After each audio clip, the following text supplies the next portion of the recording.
আৱাস যোজনাৰ হিতাধিকাৰীসকলৰ চেক বিতৰণ অনুষ্ঠানত উপস্থিত তামোলপুৰ বিধানসভা সমষ্টিৰ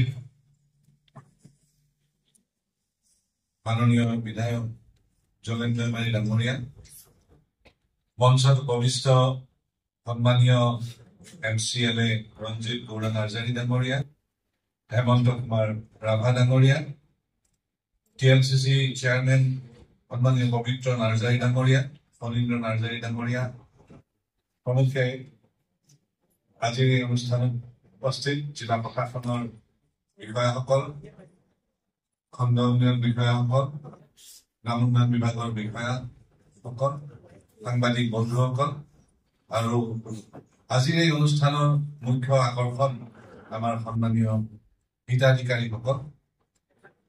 প্ৰথমে মই আজিৰ এই আদৰণি ভাষণত সকলো হিতাধিকাৰীক মই অভিবাদন জনাইছো যে তেখেতসকলে এটা প্ৰধানমন্ত্ৰী আৱাস গৃহ তেখেতসকলে আজি অনুমোদন পাইছে আৰু এই ক্ষেত্ৰত মই দুটামান কথা আপোনালোকক উনিয়াই দিব বিচাৰিছো।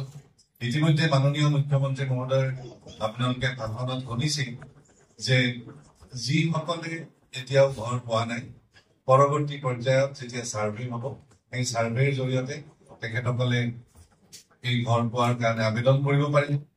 আৰু দ্বিতীয়তে যদি কাৰোবাৰ তাত ছাৰ্ভে নাযায়, তেতিয়াহ'লে তেওঁলোকে পৰ্টেলৰ জৰিয়তে নিজেই ঘৰৰ কাৰণে আবেদন কৰিব পাৰিব।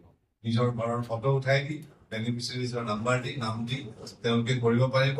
আৰু মই ভাবো সেইটো এটা সাংঘাতিক ধৰণৰ আমাৰ সুবিধা পাইছো, যাতে আমাৰ যিসকল প্ৰাপ্যৰ পৰা যাতে কোনো বঞ্চিত নহয়। আৰু পৰ্টেলত কি ধৰণে নাম দিব লাগে এইটো এটা কথা মই আমাৰ খণ্ড উন্নয়ন বিষয়াসকলক অনুৰোধ জনাই যাতে তেখেতসকলে বিশেষ এটা সজাগতা কাৰ্যসূচী লয় আৰু মানুহক হাতে হাতে শিকাই দিয়ে।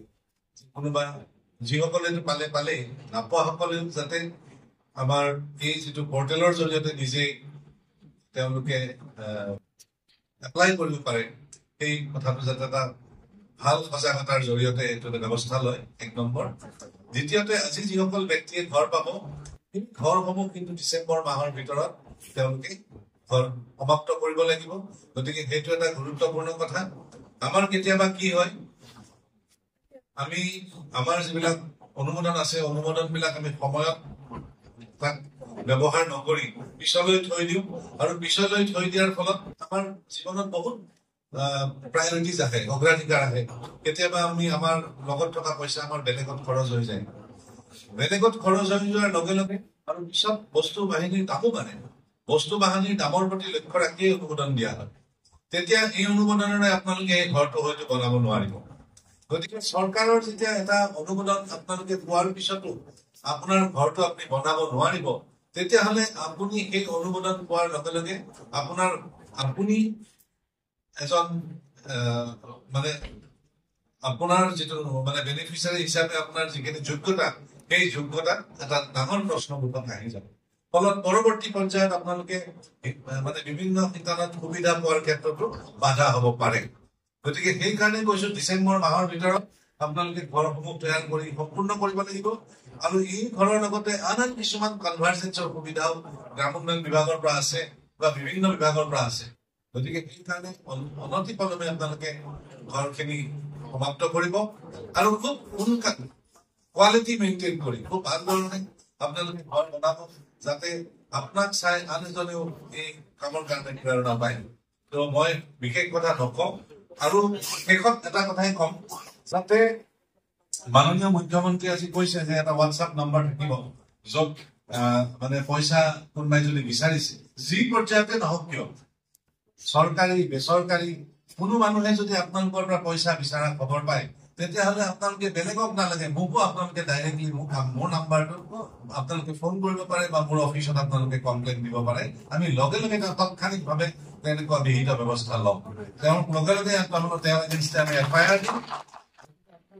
যদি কোনোবাই পইচা বিচাৰে, সেনেকুৱা ধৰণৰ যদি মানুহ ফিল্ডত নামে, তেতিয়াহ'লে আপোনালোকে হেলা নকৰিব, মোক লগে লগে টেলিফোনেৰে জনাব আৰু নহলে আপোনালোকে মোৰ অফিচত আহি মোক জনাই যাব।